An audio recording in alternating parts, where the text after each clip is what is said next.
طواف کے سلسلے میں اللہ کے نبی صلی اللہ علیہ وسلم نے کیا بیان فرمایا ہے اور اس کی کیا فضیلت بیان کی ہے، اس سلسلے میں ابن عباس رضی اللہ عنہما بیان کرتے ہیں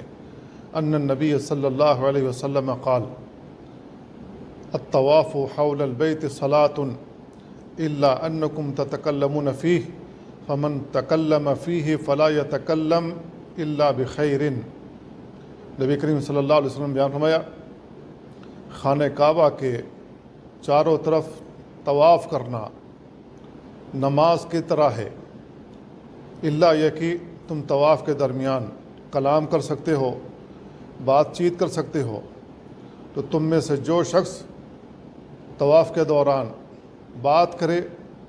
تو اسے بھلی بات کرنی چاہیے، اسے اچھی بات کرنی چاہیے، بری بات نہیں کرنی چاہیے، کیونکہ آدمی عبادت کی حالت میں ہے۔ طواف کرنا عبادت ہے کیونکہ اللہ رب العالمین نے اس کا حکم دیا ہے وَلْيَطَّوَّفُوا بِالْبَيْتِ الْعَتِيقِ، بیت عتیق کا طواف کرو۔ تو جس طریقے سے نماز عبادت ہے اسی طریقے سے طواف بھی عبادت ہے،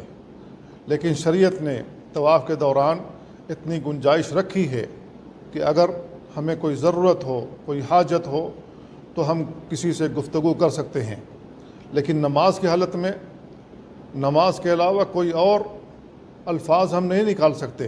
کوئی اور گفتگو ہم نہیں کر سکتے۔ اگر نماز کے درمیان ہم گفتگو کریں گے تو ہماری نماز باطل ہو جائے گی، لیکن طواف کے درمیان شریعت نے ہمیں اجازت دی ہے، رخصت دی ہے، گنجائش دی ہے کہ ہم اس کے درمیان ضرورت کے پیش نظر کلام کر سکتے ہیں۔